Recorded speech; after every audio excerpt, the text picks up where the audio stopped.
Hello everyone and welcome to UGC NET mentor guys. आज हमारी revision series 4.2 की class number 5 है। आज हम डिस्कस करेंगे mathematical reasoning with previous year questions.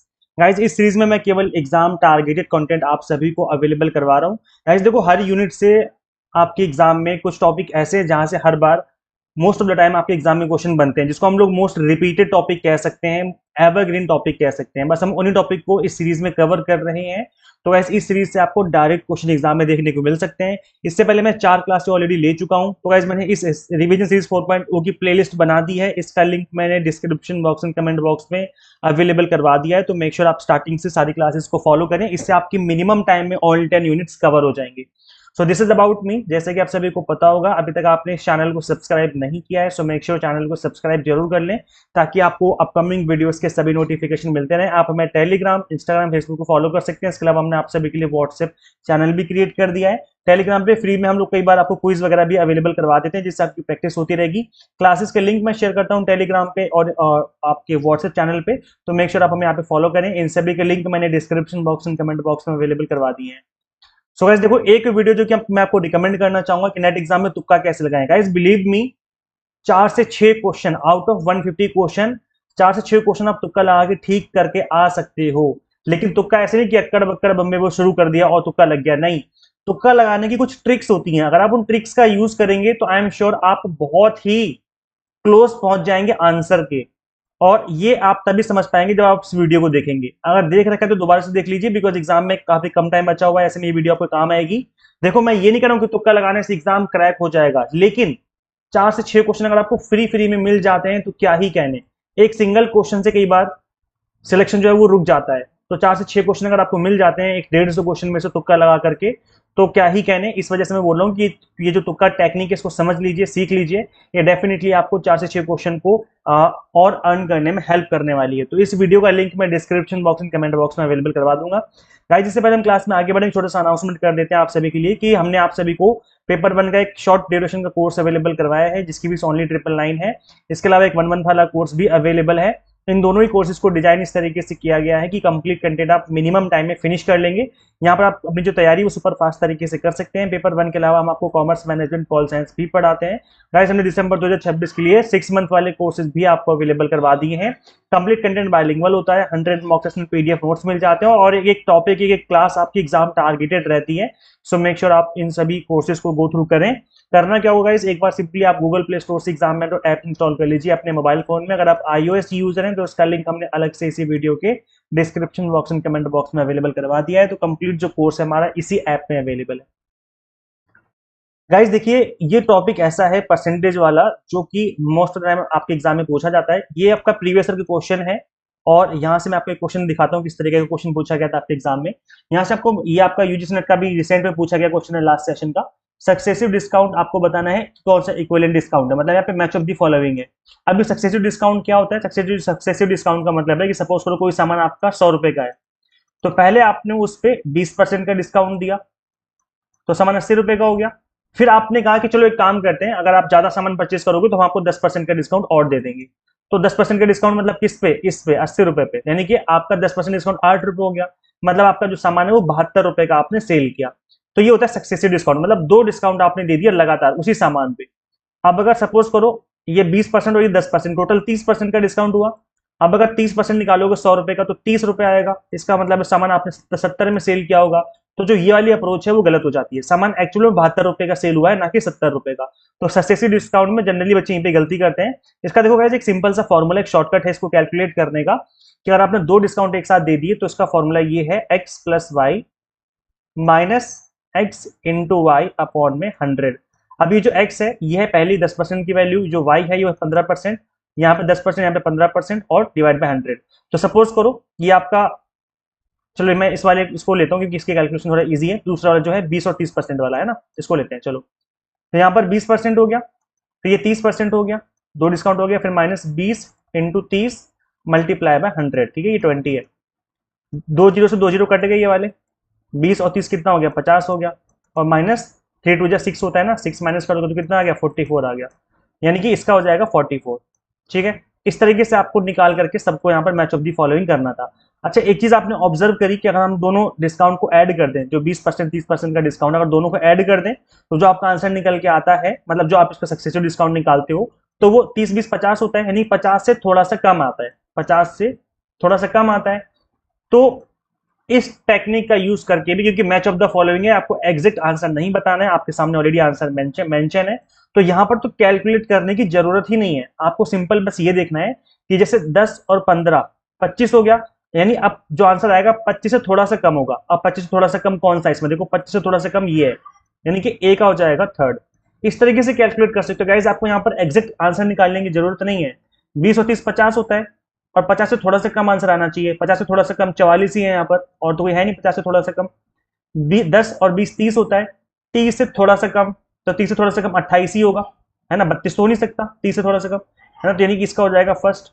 और 20 10 और 25 कितना होता है, 35 हो जाएगा, 35 से थोड़ा सा कम क्या होगा, 32 हो जाएगा, है ना, यानी कि ये हो जाएगा आपका सेकंड। तो गैस इस तरीके से भी आप इस क्वेश्चन को सॉल्व कर सकते हो, मतलब बिल्कुल भी कैलकुलेट करने की जरूरत नहीं है। जो मैंने आपको फॉर्मूला बताया, अगर आप फॉर्मूला अप्लाई नहीं भी करोगे तब भी आप आंसर निकाल सकते हो, लेकिन उसके लिए आपको इन चीजों को पता होना जरूरी है। इसलिए मैं कहता हूं कि जब मैं आपको मैथ पढ़ाता हूं, जब मैं आपको रीजनिंग पढ़ाता हूं, जब मैं आपको डीआई पढ़ाता हूं, मैं आपको टिप्स एंड ट्रिक्स के साथ पढ़ाता हूं। आप फॉर्मूला भी सिखाऊंगा, प्लस मैं आपको टिप्स एंड ट्रिक्स भी सिखाऊंगा, जिससे आपको चीजें आसान लगती हैं, है ना। तो इसलिए इसका ऑप्शन नंबर थर्ड हो जाएगा। और इसी बात को ध्यान में रख के मैंने पूरी मैथ, पूरी रीजनिंग, पूरी डीआई पढ़ा रखी है आपको क्रैश कोर्स के अंदर। करने वाले नंबर सीरीज की, नंबर सीरीज में देखो गाइस होता क्या है कि टाइप्स ऑफ सीरीज आपको पता होनी चाहिए। तो पहले हम कुछ बेसिक समझ लेते हैं, उसके बाद हम क्वेश्चंस भी देख लेंगे कि किस तरह के क्वेश्चन आपके एग्जाम में देखने को मिलते हैं।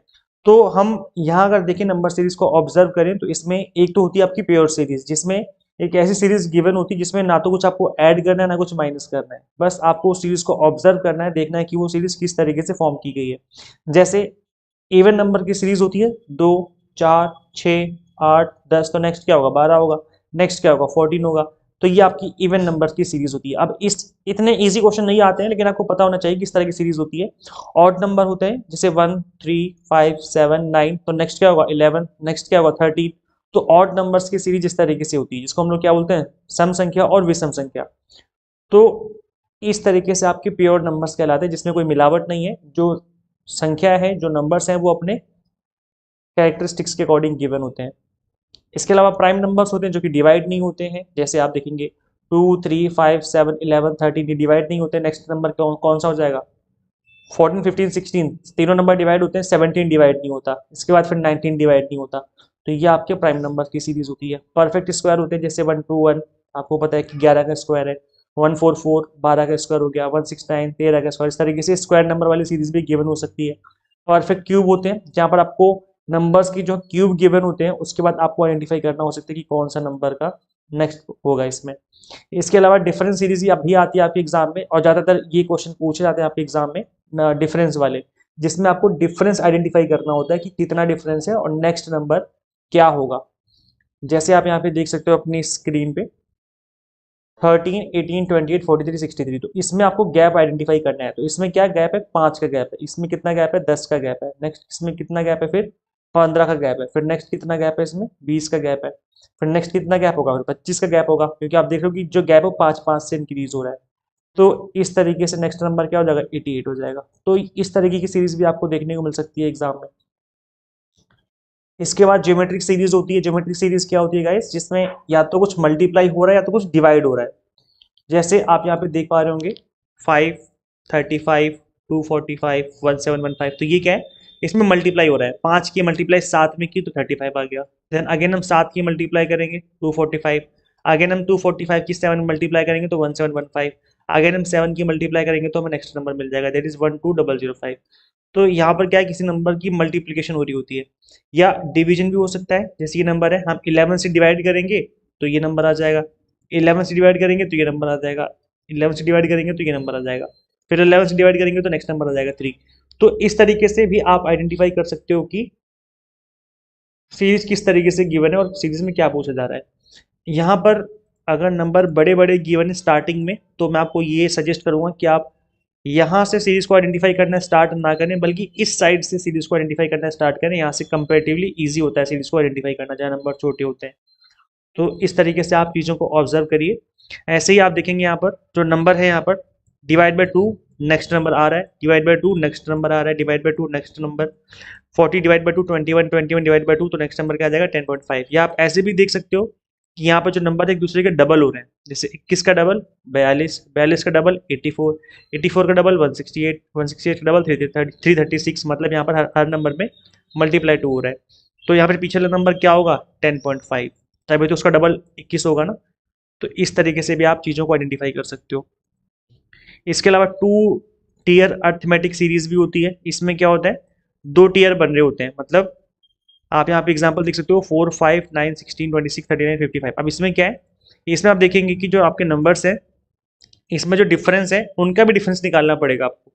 जैसे यहाँ पे नंबर का डिफरेंस देखिए, पहले 1 का डिफरेंस है, फिर 4 का डिफरेंस हो गया, 4 9, फिर 9 16 के बीच में 7 का डिफरेंस हो गया, 16 और 6 के में 10 का डिफरेंस हो गया, फिर 13 का डिफरेंस हो गया, फिर 16 का डिफरेंस हो गया, है ना।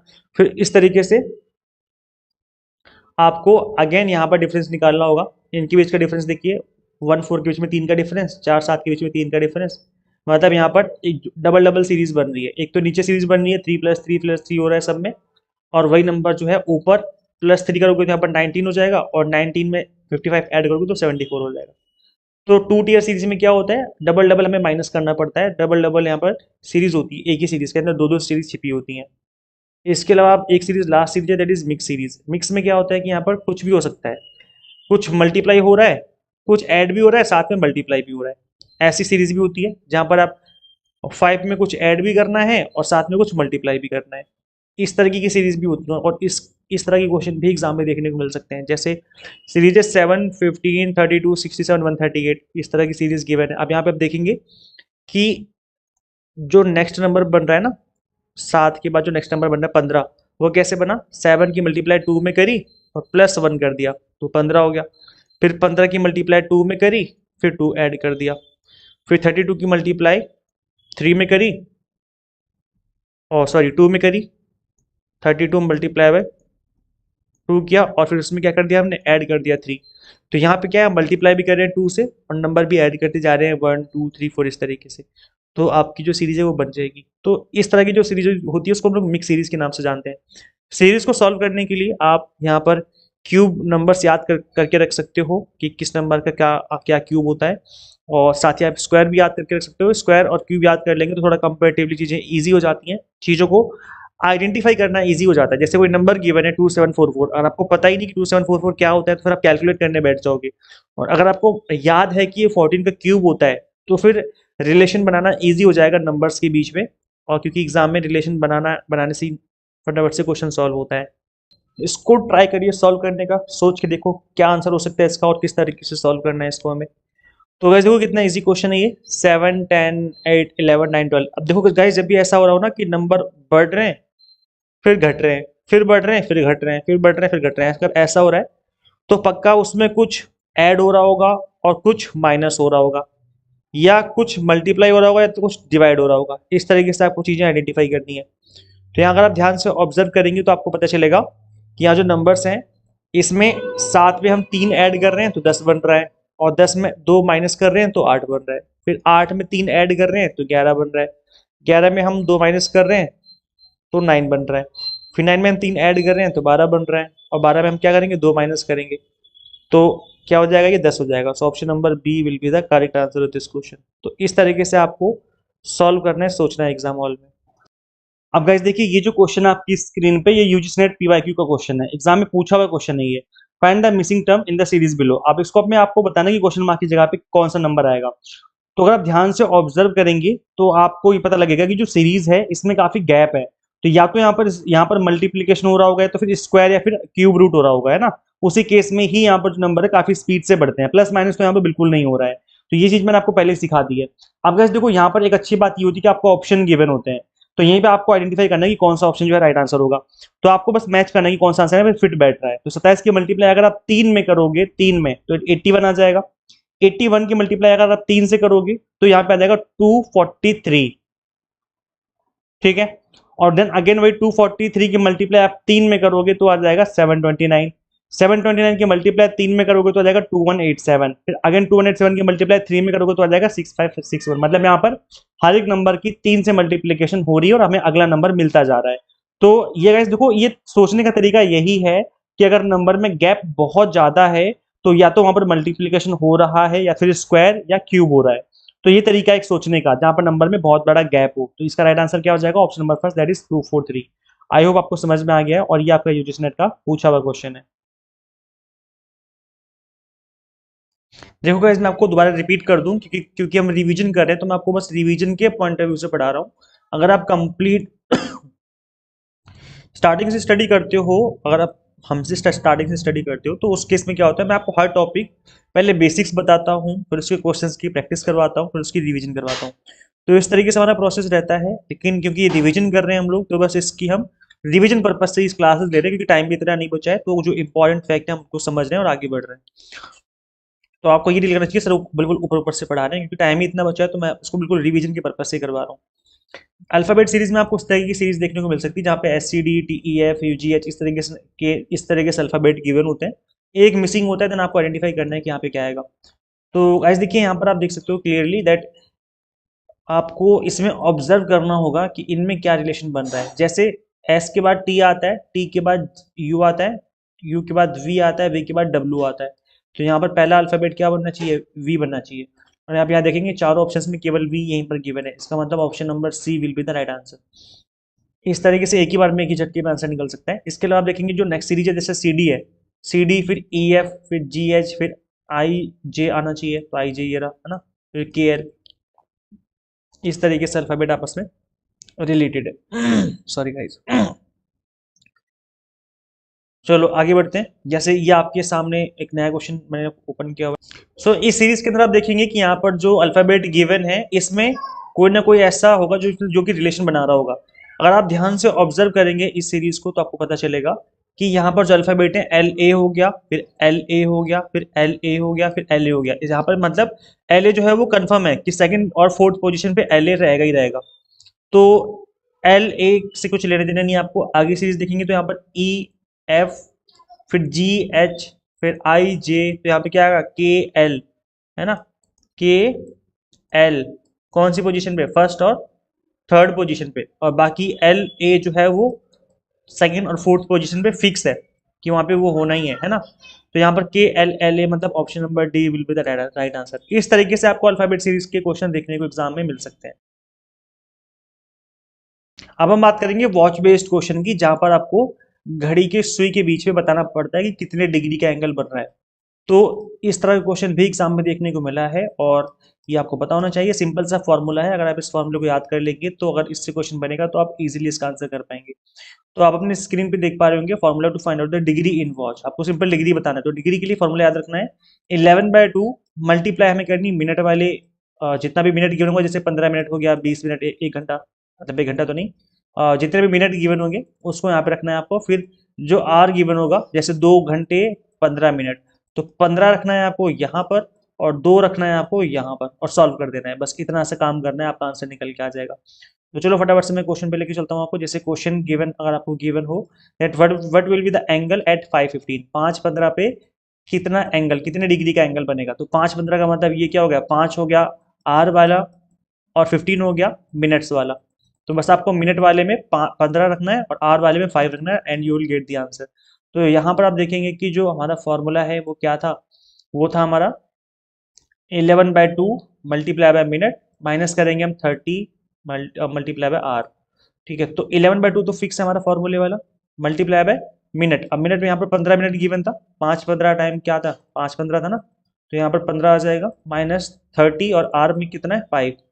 आर मतलब घंटे वाला, आर वाला नंबर कितना है? तो 5 है। तो इसको हम सॉल्व करेंगे, तो यहाँ पे हो जाएगा 7.5, 11 मल्टीप्लाई 7.5 हो गया, और 5 3 15, 150 हो गया। इसको माइनस करेंगे, तो याद रखना ये मोड है फॉर्मूले में, याद रखिएगा जो फॉर्मूला है ये है हमारा मोड। इस जगह पर ये मोड का मतलब होता है कि जब हम इस इक्वेशन को सॉल्व करेंगे और जब हमारा आंसर आएगा, अगर वो -2 आ रहा है, इसका मतलब है कि हम इस माइनस वाले साइन को इग्नोर कर देंगे, आंसर हो जाएगा 2। और अगर प्लस का 2 आ रहा है तो कोई दिक्कत ही नहीं है, वो 2 ही रहेगा, क्योंकि डिग्री आपकी माइनस में नहीं हो सकती सुई के अंदर, मतलब सुई बोल रहा हूँ, वॉच के अंदर। इस वजह से यहाँ पर जो आपका एंगल बनेगा उसको हम यहाँ पर मोड के अंदर ही शो करेंगे ना। तो यहाँ पर माइनस, अगर इसको सॉल्व करेंगे तो माइनस का आंसर आएगा, माइनस का 67.5 आएगा, लेकिन क्योंकि ये मोड के अंदर है तो हमारा आंसर क्या हो जाएगा 67.5 डिग्री। सो इस तरीके से आपको क्वेश्चन सॉल्व करना है, सिंपल सा क्वेश्चन है, कुछ भी ज़्यादा दिमाग लगाना नहीं है। जैसे 3:30 पे कितने डिग्री का एंगल बनेगा ये बताना है, तो बहुत ईजी क्वेश्चन है। आपको क्या करना है, सिंपल फॉर्मूले में पुट कर देनी वैल्यूज को। तो यहाँ पे क्या करना है आपको, 11/2 मिनट कितना है 30 है, तो यहाँ पे आ जाएगा 30, और आर में कितना आ जाएगा 3 है, तो यहाँ पे आ जाएगा 3। बस इसको सॉल्व कर देना है ना। तो ये हो जाएगा 11 मल्टीप्लाई बाय 2 से डिवाइड करोगे तो 15 हो जाएगा, है ना, माइनस 3 3 जा 9, 90 हो जाएगा। आप इसको सॉल्व करेंगे तो कितना निकल के आएगा, ये हो जाएगा आपका 165, और ये माइनस हो जाएगा 90, फिर बचेगा 5, और कितना होता है 9 6 15 6 65 75, है ना, आई थिंक 75 डिग्री होना चाहिए। तो इस तरीके से आपको इस क्वेश्चन को सॉल्व करना है। आई होप आपको समझ में आ गया है, इजी क्वेश्चन है, बस आपको थोड़ा ध्यान रखना है इस फॉर्मूले का। फॉर्मूले को याद कर लीजिए, अगर फॉर्मूला याद होगा तो आप क्वेश्चंस को इजीली सॉल्व कर पाएंगे। चलो गाइस, अब हम बात कर लेते हैं सिंपल इंटरेस्ट की, कंपाउंड इंटरेस्ट की। तो ऐसे देखो, सिंपल इंटरेस्ट का सिंपल सा फॉर्मूला है। सिंपल इंटरेस्ट हम लोग कैलकुलेट करते हैं P into R into T divide by 100। अभी पी आर टी क्या है, पी का मतलब है प्रिंसिपल अमाउंट जिसको आके आप इन्वेस्ट कर रहे हो, आर का मतलब है रेट ऑफ इंटरेस्ट जिस रेट पे आपको ब्याज मिलने वाला है, और टी का मतलब है टाइम की कितने सालों कितने ईयर्स के लिए आप लोग यहाँ पर इन्वेस्ट कर रहे हो। तो ये सिंपल सा फॉर्मूला, इसी के ऊपर सारे क्वेश्चन बेस्ड होते हैं इसके। अगर आपको आपको पूछा जाए पी कैलकुलेट करो, तो पी अगर कैलकुलेट करना है तो सिंपल इंटरेस्ट की 100 में मल्टीप्लाई हो जाएगी, और आर इंटू टी जो है वो डिवाइड में चला जाएगा, है ना। तो 100 मल्टीप्लाई ऐसा ही हो जाएगा, divide by R into T हो जाएगा। अगर पूछा जाए कि रेट ऑफ इंटरेस्ट निकालो, तो इसी फॉर्मूले से सारे फॉर्मूले बने हैं। ये एक फॉर्मूला अगर आप याद कर लेंगे तो सारे फॉर्मूले याद हो जाएंगे। रेट ऑफ इंटरेस्ट निकालना है तो अगेन वही सिंपल इंटरेस्ट की मल्टीप्लाई 100 में, पी इंटू टी मल्टीप्लाई में डिवाइड में चले जाएंगे नीचे। और अगर टी निकालना हो टाइम, तो अगेन वही सिंपल इंटरेस्ट की मल्टीप्लाई 100 में हो जाएगी और डिवाइड हो जाएगा पी इंटू आर से। तो ये सिंपल सा फॉर्मूला अगर आपको ये याद है तो आप इजीली इस तरह के क्वेश्चंस को सॉल्व कर पाएंगे जो कि सिंपल इंटरेस्ट के ऊपर बेस्ड होंगे, और सिंपल इंटरेस्ट के ऊपर क्वेश्चन बनने के ज़्यादा चांसेस रहते हैं। देखो guys, जैसे इस तरह का क्वेश्चन अगर एग्जाम में बनेगा तो आप इजीली कर पाएंगे। How much time will it take for an amount of ₹450 to yield ₹81 as an interest at 4.5%। तो यहाँ पे आपको इंटरेस्ट गिवन है, इंटरेस्ट कितना है 81 है, ठीक है। रेट ऑफ इंटरेस्ट गिवन है 4.5, और इसके अलावा आपको अमाउंट गिवन है, that is principal amount is 450। अब यहाँ से आपको क्या पूछा गया है, हाउ मच टाइम, मतलब आपको टी बताना है। तो टी का फॉर्मूला क्या होता है, simple interest multiply by 100 divide by principal amount into rate, यही होता है ना, हमने अभी देखा जस्ट। और ये फॉर्मूला कहाँ से निकल के आया, ये फॉर्मूला सिंपल सा फॉर्मूला जो हमने सीखा था, that was simple interest is equal to P into R into T upon में 100, है ना। इसी फॉर्मूले का यूज करके हमने इसको बनाया है। दैट इज हमें टी निकालना है, तो सिंपल इंटरेस्ट की मल्टीप्लाई 100 में हो जाएगी और पी इंटू आर जो है वो डिवाइड में आ जाएंगे। तो इसी से बना है। तो सिंपल इंटरेस्ट कितना गिवन है यहाँ पर, 81 गिवन है, मल्टीप्लाई बाय 100 हो गया, डिवाइड बाय प्रिंसिपल अमाउंट कितना है 450, multiply by rate of interest that is 4.5। जब आप इसको सॉल्व करेंगे तो हमारा आंसर निकल के आ जाएगा। तो गाइस ये निकल के आ रहा है option number B, that is 4, option number B 4 years. तो इस तरह के क्वेश्चन बनेगा तो आप इजीली कर पाएंगे, कोई बड़ी बात नहीं है इस तरह क्वेश्चन करना, है ना। अब हम बात कर लेते हैं कंपाउंड इंटरेस्ट की। तो ऐसे देखो, कंपाउंड इंटरेस्ट का फॉर्मूला क्या होता है। कंपाउंड इंटरेस्ट को कैलकुलेट करने से पहले हमें अमाउंट कैलकुलेट करना पड़ता है, फिर अमाउंट निकलने के बाद हम सिंपल तरीके से कंपाउंड इंटरेस्ट कैलकुलेट कर सकते हैं। तो अमाउंट का फॉर्मूला क्या होता है, when interest is compounded annually, मतलब हर साल, एक साल में एक बार इंटरेस्ट लगेगा, तो उस केस में क्या होगा, amount is equal to P that is principal amount, bracket में 1 प्लस आर अपॉन में 100 की पावर n। अब यहाँ पर आर क्या है, रेट ऑफ इंटरेस्ट, पी क्या है, प्रिंसिपल अमाउंट, और आर क्या है, आर है नंबर ऑफ ईयर्स की कितने टाइम में जो है आपका टाइम, कितने साल के लिए इन्वेस्ट कर रहे हो। प्रिंसिपल का मतलब क्या होता है, मूलधन, है ना। तो यहाँ पर एक बार हमारा अमाउंट निकल गया तो हम कंपाउंड इंटरेस्ट निकाल सकते हैं। कंपाउंड इंटरेस्ट क्या होता है, अमाउंट माइनस प्रिंसिपल अमाउंट। तो सपोज करो अगर अमाउंट निकल के आता है 210 रुपये, प्रिंसिपल है 200 रुपये, तो उस केस में हमारा कंपाउंड इंटरेस्ट कितना हो जाएगा, 10 रुपये। तो कंपाउंड इंटरेस्ट हम इस तरीके से निकालते हैं। अब यहाँ पर कंपाउंड इंटरेस्ट तभी निकलेगा जब आप पहले अमाउंट कैलकुलेट करें। अमाउंट का मतलब होता है कि टोटल अमाउंट कितना हो गया है। जैसे सपोज करो मैंने एक बैंक में 400 रुपये जमा करे 3 सालों के लिए, 3 ईयर्स के लिए। अब ये प्रिंसिपल अमाउंट कहलाएगा, और आफ्टर 3 ईयर्स मेरा कितना अमाउंट हो जाएगा एट द रेट ऑफ 10% के हिसाब से, तो फॉर एग्जाम्पल मैं एक एग्जाम्पल लेके बता रहा हूँ, एक एग्जाम्पल ही दे रहा हूँ मैं, मतलब मैं कन्फर्म नहीं बता रहा कि ये अमाउंट होगा। एक एग्जाम्पल के तौर पे 445 रुपये हो गए, एक एग्जाम्पल के तौर पे। तो ये जो 3 साल के बाद जो मेरा अमाउंट हो गया ना 445, इसको कहा जाता है अमाउंट, जिसको कि हम यहाँ पर कैलकुलेट कर रहे हैं। दिस इज अमाउंट जिसको हम कैलकुलेट करते हैं 445। अब जब हम 445 में 400 माइनस कर देंगे, दैट इज प्रिंसिपल अमाउंट, तो डिफरेंस कितना है इसका 45। जो 45 है दैट इज मेरा कंपाउंड इंटरेस्ट, कि मुझे इतना इंटरेस्ट मिला है। तो इस तरीके से हम यहाँ पर कंपाउंड इंटरेस्ट कैलकुलेट करते हैं। तो ये फॉर्मूला है जब हमारा एनुअली लगता है इंटरेस्ट। अगर हाफ ईयरली लगेगा तो यहाँ पर जो एन है वो 2n हो जाएगा, और रेट को हम 2 से डिवाइड कर देंगे, सिंपल, बाकी सब कुछ वही रहेगा। और क्वार्टरली है तो यहाँ पर जो एन है उसमें 4 से मल्टीप्लाई हो जाएगा, और रेट 4 से डिवाइड हो जाएगा। तो इतना से कर रहे हैं बस, and you will get the answer. ज़्यादातर क्वेश्चन जो है आपका या तो एनुअली आता है तो हाफ ईयरली आता है, क्वार्टरली आने के चांसेस बहुत कम होते हैं, क्योंकि फिर कैलकुलेटर यूज़ करना पड़ जाएगा, और कैलकुलेटर अलाउड होता नहीं है एग्जाम में। तो ज़्यादातर तब एनुअली ही आता है, बहुत ज़्यादा हार्ड देंगे तो हाफ एनुअली, इससे ज़्यादा बियॉन्ड आपके यूजीसी नेट एग्जाम में नहीं दे सकते, क्योंकि आपको सबको पता है कि कैलकुलेटर तो अलाउड ही नहीं है। सो क्वेश्चन देख लेते हैं फटाफट से। The compound interest on ₹30,000 at 7% per annum is ₹4347। The period in years. अब यहाँ पे आपको टाइम बताना है। देखो क्या बोला जा रहा है, that the compound interest on ₹30,000। तो ये क्या हो गया, आपका प्रिंसिपल अमाउंट हो गया। रेट क्या हो गया, पर एनम है, तो आपका फॉर्मूला लगेगा पहला वाला, ये आपका रेट ऑफ इंटरेस्ट हो गया। और ये आपको कंपाउंड इंटरेस्ट गिवन है, ये आपको सीआई गिवन है। अब आपको बताना है टाइम, एन बताना है, कितने टाइम में आपका अमाउंट इतना हो जाएगा। अब यहाँ पे आप अगर ध्यान से देखेंगे तो फॉर्मूला क्या होता है, amount is equal to P1 plus R upon में 100 की पावर n, ये फॉर्मूला होता है। अब यहाँ पे आपको n पूछा हुआ है, आपको टाइम पूछा हुआ है, दैट इज n, ठीक है। नंबर ऑफ ईयर्स पूछे हैं, कितने टाइम में आपका इतना अमाउंट हो जाएगा। तो आपको प्रिंसिपल अमाउंट गिवन है दैट इज 30,000, रेट गिवन है 7%, ये रहा 7%, यहाँ पुट कर देंगे 7%, 100 फॉर्मूले में। बाकी ए कहाँ से निकलेगा, ए है आपका, मैंने आपको बताया था थोड़ी देर पहले ही कि जो हमारा कंपाउंड इंटरेस्ट होता है वो क्या होता है, अमाउंट माइनस पी होता है ना।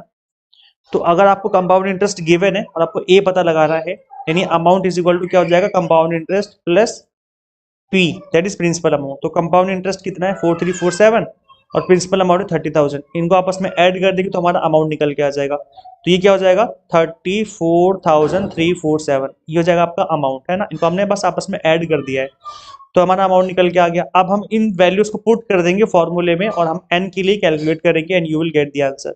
तो चलो मैं डायरेक्ट आपको इसका एक्सप्लेनेशन पेज दिखा देता हूँ। देखो गाइज, यहाँ पर आप देखेंगे कि हमने पहले अमाउंट निकाला, दैट इज 30,000 प्लस 4347, इनको हमने आपस में ऐड कर दिया, ये था प्रिंसिपल अमाउंट, ये था कंपाउंड इंटरेस्ट, आपस में ऐड किया तो अमाउंट निकल गया। अब हम इस वाले फॉर्मूले को पुट कर देंगे, और अमाउंट हमें पता है दैट इज 34,347, और 1 प्लस आर हमें पता है 7% गिवन था, और एन हमें कैलकुलेट करना है, प्रिंसिपल अमाउंट हमें पता है 30,000 गिवन था क्वेश्चन में। अब यहाँ पर क्या हो जाएगा, 100 की मल्टीप्लाई 1 में करेंगे, 7 ऐड कर देंगे, तो 107 बटे में 100, और इसकी पावर हो जाएगी n, ठीक है। जैसे कि होता ही सिंपल, हम मैथ यहाँ पे सॉल्व कर रहे हैं। और यहाँ पर 34347 है, और ये मल्टीप्लाई में है, इक्वल की साइड मल्टीप्लाई में है, इक्वल की साइड कोई वैल्यू मल्टीप्लाई में है तो इक्वल की साइड डिवाइड में आ जाती है ना। तो ये जो वैल्यू है डिवाइड में आ जाएगी, सो यहाँ पर 30,000 हो जाएगा डिवाइड में, और 34347 ऊपर हो जाएगा।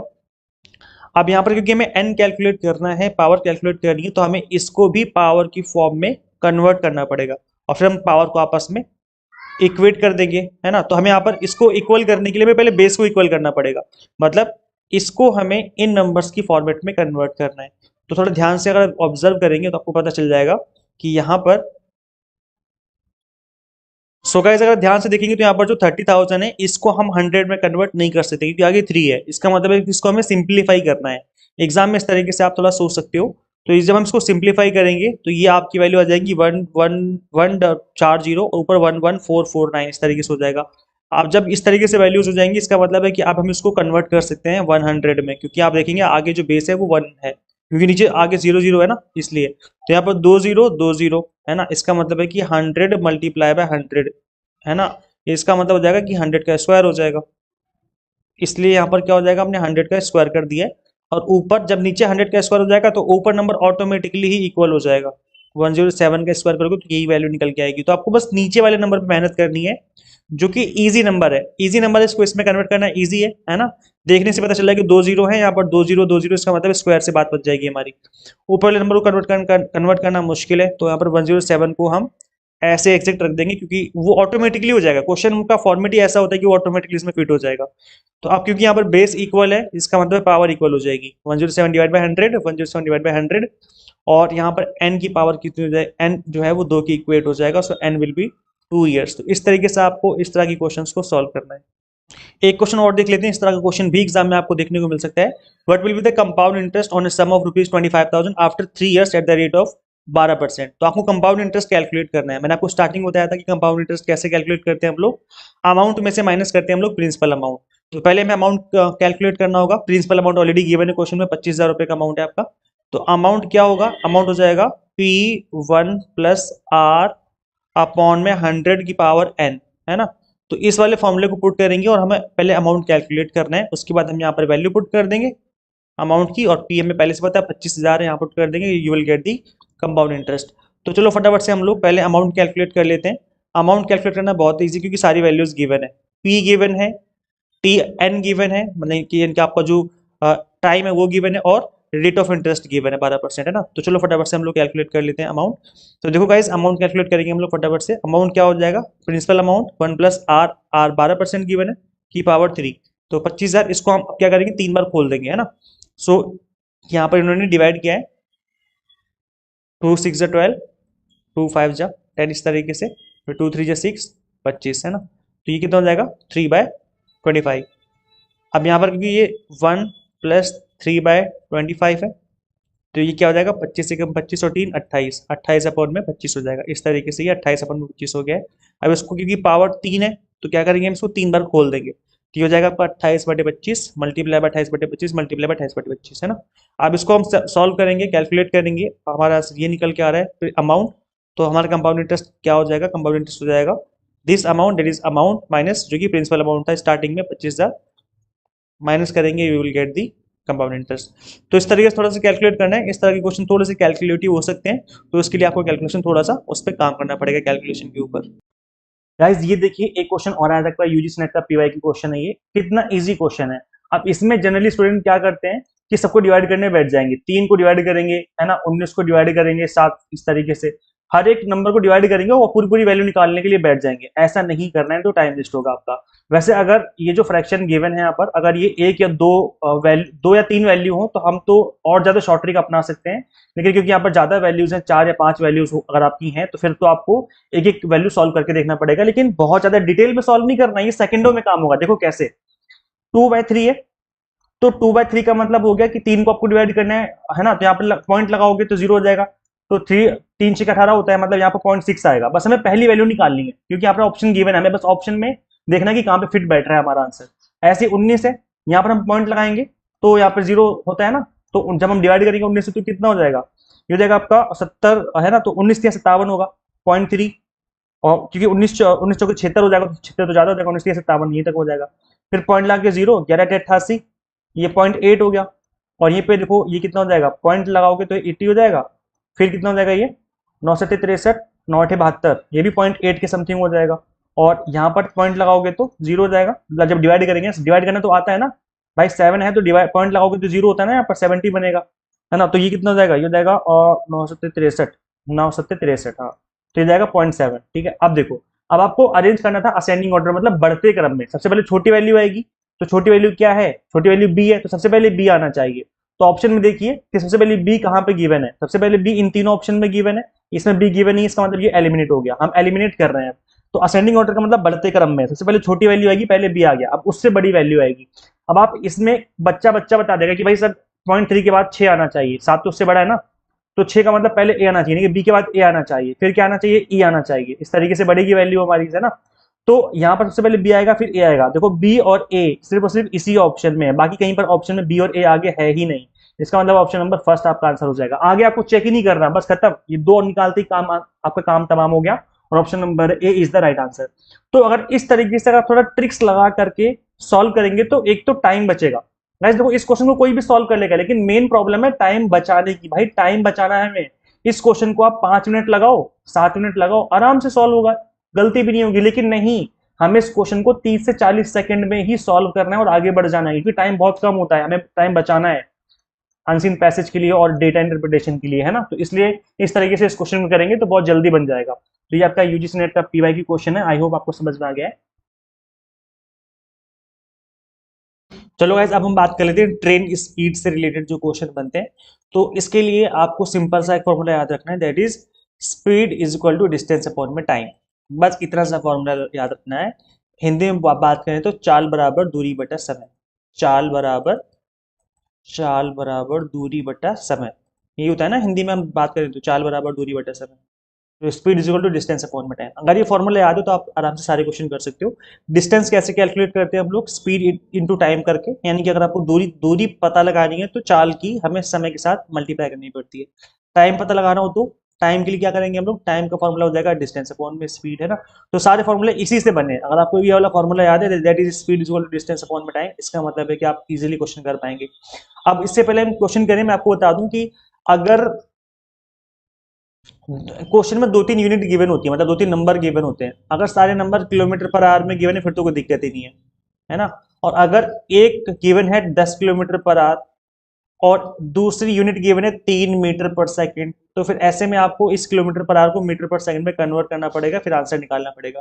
या फिर आपको क्वेश्चन के ऑप्शन में देखना पड़ेगा कि ऑप्शन में किलोमीटर पर आवर में आंसर गिवन है या फिर मीटर पर सेकंड में आंसर गिवन है, उसके अकॉर्डिंग फिर आपको कैलकुलेट करना पड़ता है। तो यहाँ पर अगर आपको वैल्यूज गिवन है किलोमीटर पर आवर में, उसको हम मीटर पर सेकंड में कैलकुलेट करते हैं 5/18 से मल्टीप्लाई करके। अब ये 5/18 कहाँ से निकल के आया है, हमें पता है कि 1 किलोमीटर में 1000 मीटर होते हैं, है ना। और 60 मतलब 1 घंटे में, अगर हम बात करें 1 घंटे की 1 आवर में, तो इसमें कितने सेकंड होते हैं, 60 मिनट होते हैं, और हर मिनट में 60 सेकंड होते हैं। तो 60 मल्टीप्लाई 60 हो जाएगा, इसका मतलब ये हो जाएगा 1000 ऊपर और 3600 नीचे, 2 जीरो से 2 जीरो खत्म, 2 5 जा 10 और 2 18 जा 36, 5/18 इस तरीके से निकल के आया ये। तो ये वैल्यूज आपको याद रखनी है कि अगर आपको किलोमीटर पर आवर से कन्वर्ट करना है मीटर पर सेकंड में तो 5/18 से मल्टीप्लाई करना पड़ेगा। अगर आपको मीटर पर सेकंड वाली वैल्यूज गिवन है उसको अगर हमें किलोमीटर पर आवर में निकालना है तो 18/5 से मल्टीप्लाई करना पड़ेगा। मतलब नंबर वही होंगे, बस ऊपर नीचे हो जाएंगे। यहाँ पर नंबर होता है 5/18, यहाँ पे हो जाएगा 18/5। तो ये आपको थोड़ा सा ध्यान रखना है, क्योंकि इससे रिलेटेड चीजें मिलेंगी आपको क्वेश्चन में देखने को। इसके अलावा देखो गाइस, ये मैं आपको ये बता रहा हूँ कि रिवीजन के पर्पज से करवा रहा हूँ, और हो सकता है कि आपको इतना प्रॉपर समझ में ना आए, क्योंकि मैं बिल्कुल स्पीड से आपको करवा रहा हूँ। जब आप प्रॉपर पढ़ेंगे ना स्टार्टिंग से, तो आपको मैं बिल्कुल एक ही चीज बता दूँ, बेसिक से सारी चीजें समझाता हूँ, तब चीजें आपको और अच्छी समझ में आती हैं। ये बस बिल्कुल ही रिविजन के पर्पज से करवा रहा हूँ मैं। So time taken by a train length L meter to pass a pole or standing man or signal post is equal to the make time taken by the train to cover L meter। मतलब अगर कोई train जा रही है और यहाँ पर एक आदमी खड़ा है या कोई खंबा खड़ा है यहाँ पर, तो इसको क्रॉस करने में कितना टाइम लगेगा, उतना ही टाइम लगेगा जितना कि ट्रेन की लेंथ है। ट्रेन की अगर लेंथ एग्जाम्पल के तौर पे 200 मीटर है, तो इस 200 मीटर को कवर करने में जितना उसको टाइम लगेगा ना, जितने सेकंड लगेंगे उतना ही सेकंड का टाइम लगेगा उस इंसान को कवर करने में। सिंपल सा क्वेश्चन है, सिंपल सा लॉजिक है, कोई बड़ी बात नहीं है। Time taken by train of length L metre to pass a stationary object L, जिसकी लेंथ B मीटर है, तो उस केस में टाइम कितना लगेगा, time taken by train to cover L plus B metre.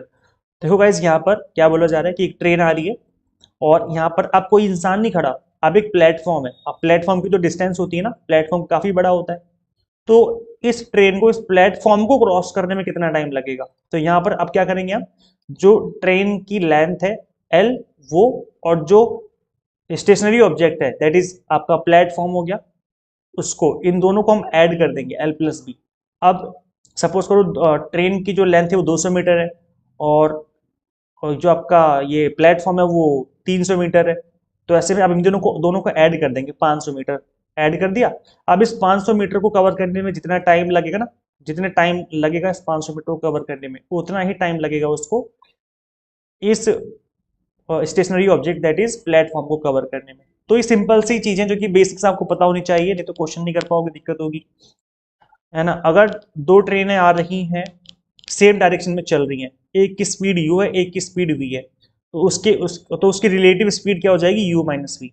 और अगर दोनों अपोजिट डायरेक्शन में आ रही होता है ना, कि 2 ट्रेनें एक ट्रेन जा रही, एक ट्रेन आ रही है, तो अब बताओ कितने टाइम में ये क्रॉस कर लेंगे। तो इस केस में फिर हमें इनकी जो स्पीड है उनको हमें प्लस करना पड़ता है, u प्लस वी करना पड़ेगा। Distance is equal to, sorry, speed is equal to distance upon time वाले वैल्यू में इसको फिर हमें इस वैल्यू को यहाँ पर पुट करना पड़ता है। तो ये कुछ बेसिक्स है जो कि आपको पता करने ही पड़ेंगे, तभी क्वेश्चन सॉल्व कर पाओगे, अदरवाइज फिर क्वेश्चन सॉल्व करने में बहुत दिक्कत आती है, क्वेश्चन समझ में नहीं आती कि क्या चल रहा है। चलो मैं आपको डायरेक्ट क्वेश्चन में लेके चलता हूँ तो समझ में आएगा। A train running at a speed of 60 kilometre per hour cross a pole in 9 second. एक ट्रेन है जो कि 60 किलोमीटर पर आवर की स्पीड से चल रही है, वो एक पोल को क्रॉस कर जाती है 9 सेकेंड के अंदर। What is the length of the train, आपको ट्रेन की लेंथ बतानी है। तो सिंपल सा फॉर्मूला लगेगा, speed is equal to distance upon में टाइम।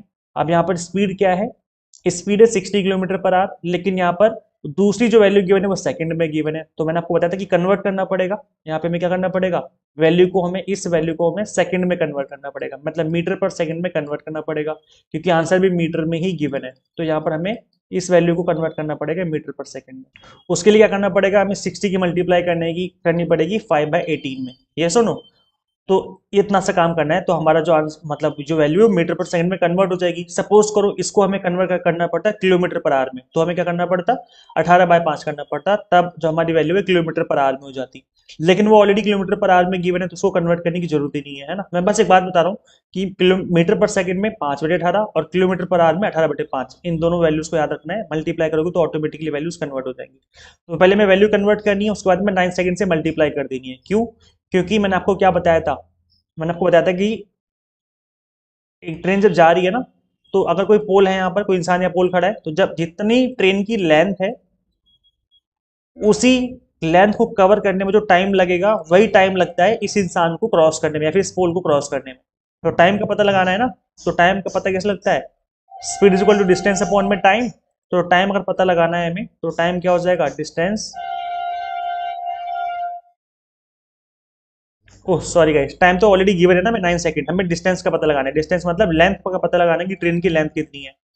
तो इस फॉर्मूले में जो कि मैं बता रहा हूँ बार बार, speed is equal to distance upon में टाइम में, तो हमें डिस्टेंस का पता लगाना है तो डिस्टेंस क्या हो जाएगा, स्पीड इंटू टाइम, है ना। सिंपल सी मल्टीप्लाई हो जाएगी। तो स्पीड जो है ये रही, टाइम हमें पता है, बस इसके आपस में मल्टीप्लाई करनी है, you will get the answer. लेकिन मल्टीप्लाई कब करनी है, वैल्यूज को कन्वर्ट करने के बाद। तो हम क्या करेंगे, पहले 60 किलोमीटर पर आवर जो गिवन है, पहले हमने इसकी मल्टीप्लाई करके 5/18 से वैल्यू कन्वर्ट कर लिया। अभी मीटर पर सेकंड में वैल्यू आ गई है, स्पीड हमें पता लग गई मीटर पर सेकंड में। अब हम फॉर्मूला लगा देंगे, speed equal to distance upon में टाइम, यानी कि डिस्टेंस पता लगाने के हमें क्या करना पड़ेगा, स्पीड इंटू टाइम करना पड़ेगा। तो स्पीड क्या है 50/3 और टाइम क्या है 9 सेकंड, जो कि क्वेश्चन में गिवन है, मल्टीप्लाई करेंगे 150 metre is the right answer. Simple सा क्वेश्चन है, 2 लाइन का। देखो इस तरीके से सॉल्व करेंगे तो देन आपका आंसर इजीली आ जाएगा। देखो गाइस, इस तरह की वीडियोस को बनाने में बहुत टाइम लगता है, बहुत एफर्ट लगते हैं, तो आप सभी से रिक्वेस्ट है कि आप अपना फीडबैक दिया करो कमेंट सेक्शन में, क्या आपको पढ़ाया हुआ आपको समझ में आता है नहीं आता है, तो आप अपना कमेंट सेक्शन में फीडबैक दिया करो। वीडियो को लाइक करके सबके साथ शेयर किया करो, जो भी एग्जाम की तैयारी कर रहे हैं आप सभी के साथ शेयर करेंगे तो अच्छा लगेगा हमें। तो वीडियो को लाइक जरूर करके आप सभी के साथ वीडियो को शेयर किया करो, तो ये आपकी तरफ से हमें एक पे बैक हो जाएगा। तो आप हमें इस चीज़ का सपोर्ट करें कि वीडियो को जरूर शेयर करें अपने सभी फ्रेंड्स के साथ जो भी तैयारी कर रहे हैं यूजीसी नेट एग्जाम की। एक क्वेश्चन और ले लेते हैं, जैसे सपोज करो अ ट्रेन 24 मीटर लॉन्ग, एक ट्रेन है जिसकी लंबाई 240 मीटर है, एक 24 सेकंड में पोल को क्रॉस कर जाती है। How long it will take to pass a platform 650 metre long, एक प्लेटफॉर्म जिसकी लंबाई 650 मीटर है, कितने टाइम में उसको क्रॉस करेगी, है ना। सो यहाँ पर अगेन क्या करना है, आपको टाइम निकालना है। तो स्पीड क्या होता है, डिस्टेंस अपॉन में टाइम होता है, और टाइम निकालना होगा तो टाइम कैसे निकलेगा, टाइम निकलेगा डिस्टेंस अपॉन में स्पीड करके। अब यहाँ पर डिस्टेंस जो है वो क्या होगी, डिस्टेंस मैंने आपको पहले भी बताया था कि अगर कोई ट्रेन आ रही है तो उस केस में प्लेटफॉर्म और ट्रेन दोनों की लंबाई को ऐड कर दिया जाएगा, है ना। याद है मैंने बेसिक्स में बताया था अभी थोड़ी देर पहले ही। तो यहाँ पर 650 मीटर ये और 240 मीटर ये, इनको आपस में ऐड कर दिया जाएगा, इस वो बन जाएगी हमारी डिस्टेंस। तो 6 2 8 890, है ना, 6 2 8 890, ठीक है 890। और स्पीड क्या है, स्पीड हमें पता लगानी है, तो स्पीड कैसे पता लगेगी, स्पीड पता लगेगी हमें डिस्टेंस अपॉन में टाइम करके। तो पहले हम स्पीड कैलकुलेट कर लेते हैं। ट्रेन जो है 240 मीटर लंबी 24 सेकंड में पोल को क्रॉस कर रही है, तो डिस्टेंस जो है 240 मीटर है ट्रेन की, जो कि क्रॉस कर रही है 24 सेकंड में। 24 से डिवाइड कर दो तो ये क्या हो जाएगा 10। भाई हमने इसी फॉर्मूले में वैल्यू को पुट किया है, speed equal to distance upon में टाइम। तो यहाँ पे स्पीड क्या निकल के आ गई, स्पीड निकल के आ गई 10 मीटर पर सेकेंड। अब ये जो स्पीड हमने निकाली है यहाँ पुट कर दो वैल्यू 10 पुट कर दो, कट कर दो, 89 आ गया, 89 सेकेंड। देखो इस तरह के क्वेश्चन मिलेंगे एग्जाम में, और डायरेक्ट इसी तरह के क्वेश्चन मिलेंगे, बस वैल्यूज अलग होती हैं। तो अगर इस तरह की क्वेश्चन अगर आप कर पा रहे हो, समझ पा रहे हो, इसका मतलब है कि आप इजीली क्वेश्चन एग्जाम में कर पाओगे। क्वेश्चन थोड़ी प्रैक्टिस और करनी है आपको, प्रैक्टिस कर लेना थोड़ी सी क्वेश्चंस की और। अब हम बात कर लेते हैं बोट एंड स्ट्रीम की, and then this will be the last topic. So guys देखो यहाँ पर बोट एंड स्ट्रीम में भी वही सेम फॉर्मूला लगेगा आपका, इसमें भी वही सेम फॉर्मूला लगेगा, that is speed is equal to distance upon में टाइम, यानी कि चाल बराबर दूरी बटे समय। तो वही सिंपल फॉर्मूला है, बस आपको ये याद रखना है कि जो डायरेक्शन है बोट की वो पानी में, यानी नदी की तरफ, नदी इस तरफ बह रही है तो बोट भी इधर को बह रही है, और अगर नदी इस तरफ बह रही है, बोट अगर अपोजिट डायरेक्शन में बह रही है, तो बस इतना ध्यान रखना है। तो इसको ध्यान रखोगे तो क्वेश्चन इजीली बन जाएगा विदाउट एनी मिस्टेक। सो अगर if the speed of a boat in still water is u kilometre, अगर ठहरे हुए पानी में, मतलब अगर तालाब का पानी ठहरा हुआ होता है, नदी का पानी में बहाव होता है, तो अगर ठहरा हुआ पानी में अगर बोट की speed you kilometre per our है, और जो स्ट्रीम है, स्ट्रीम मतलब जो नदी की धारा है, उसकी स्पीड अगर वी किलोमीटर पर आवर है, तो उस केस में अगर स्पीड डाउन स्ट्रीम, मतलब अगर नदी का पानी इधर को बह रहा है और नाव भी इधर को जा रही है, तो उस केस में फिर स्पीड अगर हम कैलकुलेट, मतलब जो स्पीड होती है वो u प्लस वी हो जाती है। मतलब जो नदी की ताकत है, पानी नीचे की तरफ जो बह रहा है, उसमें अगर नाव खड़ा करोगे तो अपने आप बहने लग जाएगी, नहीं नीचे की तरफ, है ना, पानी के साथ बहने लग जाएगी। इसका मतलब है कि एक तो नाव खुद भी अपनी स्पीड लेके चलेगी, और उसमें नदी की जो पानी की ताकत है वो भी उसमें ऐड हो जाएगी, है ना, तो u प्लस वी हो जाएगा, दोनों की पावर आपस में ऐड हो जाएगी, दोनों की स्पीड आपस में ऐड हो जाएगी। और अगर स्पीड अपस्ट्रीम है, मतलब अगर नदी इस तरह बह रही है इस तरीके से, और जो नाव है वो अपोजिट डायरेक्शन में चल रही है, तो यहाँ पर हमें माइनस करना पड़ेगा, क्योंकि यहाँ पर हमें ज्यादा ताकत लगानी पड़ेगी, दोनों की एनर्जी को माइनस करना पड़ेगा। तो यू जो है वो आपकी बोट की एनर्जी है, वी जो है आपके स्ट्रीम की एनर्जी है, मतलब उसकी स्पीड है किलोमीटर पर आवर में, है ना, तो इसको हमें माइनस करना पड़ेगा, then you will get the speed upstream. तो ये दो फॉर्मूले जो कि आपको याद रखने हैं। इसके अलावा एक चीज और है, that if the speed downstream is A kilometre per hour, the speed of upstream is B kilometre per hour. Downstream की स्पीड दे दी, अप स्ट्रीम की स्पीड दे दी। अब आपसे पूछ लिया कि बताओ स्पीड इन स्टिल वाटर, कि एक बोट की स्टिल वाटर में कितनी स्पीड होगी, तो दोनों को ऐड करो, कुछ नहीं करना, दोनों को ऐड करना, दो से डिवाइड करो, तो you will get the answer. और रेट ऑफ स्ट्रीम अगर पूछ ले कि बताओ कि जो स्ट्रीम है, यानी कि जो नदी है, उसकी उसका रेट कितना है, उसकी स्पीड कितनी है, तो सिंपल माइनस करना है, दोनों वैल्यूज को दो से डिवाइड करना है। तो ये है। अब देखो मैं अगेन वही बोलूंगा, मैं बिल्कुल बेसिक्स बता रहा हूँ आपको, ऊपर ऊपर से पढ़ा रहा हूँ। मैं बहुत इन डेप्थ पढ़ाऊंगा तो आपको चीजें बहुत अच्छे से समझ में आएंगी, लेकिन मैं बिल्कुल ही ऊपर ऊपर से लेके चल रहा हूँ आपको, तो मैं भी शायद उतना ज्यादा डिटेल में आपको समझ में ना आए, बट फिर भी क्योंकि रिवीजन पर्पज से, तो बस मैं आपको रिवाइज ही करवा रहा हूँ। गाइस देखो यहाँ पर क्वेश्चन गिवन है, a boat can travel with the speed of 13 kilometre per hour in still water, ये आपको यू गिवन है। If the speed of the stream 4 kilometre, ये आपको वी गिवन है। Find the time taken by the boat to go to 68 kilometre, तो ये आपको distance given है ना। तो यहाँ पर स्पीड क्या हो जाएगा, time taken by to go to the downstream. Downstream में क्या होता है, डाउन स्ट्रीम हम ऐड कर देते हैं, यानी कि u प्लस वी कर देते हैं हम लोग। तो u कितना है, 13 है, यानी कि जो बोट की स्पीड है। फिर v क्या है, जो कि स्ट्रीम की स्पीड है, 4 गिवन है, 4 गिवन है, ये रहा। तो 13 4 कितना हो जाएगा, 17 हो जाएगा, 17 किलोमीटर पर आवर हो जाएगा। स्पीड में पता लगी, डिस्टेंस आपको गिवन है, और आपको क्या पता लगाना है, टाइम पता लगाना है, फाइंड द टाइम टेकन। तो स्पीड इज इक्वल टू क्या होता है, डिस्टेंस अपॉन में टाइम। टाइम पता लगाना है, तो ये क्या हो जाएगा, डिस्टेंस अपॉन में स्पीड। अब डिस्टेंस कितनी है, 68 किलोमीटर का पूछा हुआ है कि 68 किलोमीटर कवर करने में कितना टाइम लगेगा, और टाइम हमें पता लगाना है, स्पीड हमें पता लगा ली 17, है ना। तो डिवाइड करो चलो फटाफट से, सिंपल है, 17 4 से कितना होता है 68, यानी कि option number C will be the right answer. इतने इजी क्वेश्चन है गाइस, और इसी लेवल के क्वेश्चन आपको एग्जाम में देखने को मिल सकते हैं। देखो गाइस कितना इजी क्वेश्चन है ये वाला, इस तरह क्वेश्चन भी एग्जाम में मिल सकता है आपको। If in 1 hour a boat goes 11 kilometre along the stream, stream के साथ जाती है 11 किलोमीटर की स्पीड से, and 5 kilometre against the stream, the speed of the boat in still water. याद है मैंने आपको थोड़ी देर पहले ऊपर ही बताया था कि स्टिल वाटर में पूछा जाए कि कितनी स्पीड है बोट की, तो उस केस में a प्लस बी करना है, डिवाइड बाय 2 कर देना है, you will get the answer. तो यहाँ पर 11 प्लस 5 डिवाइड बाय 2, तो कितना हो जाएगा ये 16 डिवाइड बाय 2 मतलब 8 will be the right answer. और अगर इसी क्वेश्चन में ये पूछ लिया जाए, बोट के अलावा ये पूछ लिया जाए कि find the speed of the जो आपका नदी है, नदी की धारा, है ना, सो उसकी स्पीड अगर पूछ ली जाए तो क्या हो जाएगा, a minus B divide by 2 कर देंगे हम लोग, तो वो हो जाएगा 11 माइनस 5 डिवाइड बाई 2। 11 में से 5 जाएगा तो कितना बचेगा, 6 डिवाइड बाई 2 यानी कि 3 किलोमीटर। तो ये हो जाएगा स्पीड ऑफ रिवर या स्पीड ऑफ स्ट्रीम। ठीक है, तो अगर स्ट्रीम की पूछा जाए तो माइनस कर दो, और अगर बोट की पूछा जाए तो प्लस कर दो। तो ये थोड़ी देर पहले हमने बेसिक समझे थे, उसी में ये चीज़ भी गिवन थी, और इसी तरह के क्वेश्चन एग्जाम में देखने को मिल सकता है। अब वैसे देखो इस मिनिमम टाइम में तो इतना ही एक्सप्लेन किया जा सकता है, लेकिन अगर आप चाहते हैं कि कंप्लीट कंटेंट आपको मिल जाए एक ही जगह पर, वो भी क्रिस्प वे में, तो आप अभी भी इनरोल कर सकते हैं। हमारा special exam targeted course available है, जिससे जो आपका तैयारी है, जो आपकी प्रिपरेशन है, सुपर फास्ट तरीके से हो जाएगी। अभी भी मौका है, अभी भी आप इस पेपर 1 का कंप्लीट कंटेंट मिनिमम टाइम में फिनिश कर सकते हैं। तो पेपर 1 के अलावा कॉमर्स मैनेजमेंट पॉल साइंस भी हम पढ़ाते हैं, तो उसकी कॉम्बो कोर्स भी आपको अवेलेबल है। कंप्लीट कंटेंट बाइलिंगुअल है, 100 mock test and PDF notes मिल जाएंगे, जिसके थ्रू आप मल्टीपल टाइम रिवीजन और प्रैक्टिस कर सकते हैं। गाइस करना क्या होगा, आपको सिंपली गूगल प्ले स्टोर से एग्जाम एंटर ऐप इंस्टॉल कर लेनी है। अगर आप iOS यूजर हैं तो उसका लिंक हमने अलग से description box and comment box में अवेलेबल करवा दिया है। So thank you and share this video with all UGCNET aspirants. Subscribe for UGCNET update and assistant professor job related updates. Guys इस वीडियो में इतना ही, मिलते हैं हम लोग फिर नेक्स्ट वीडियो में। Thank you.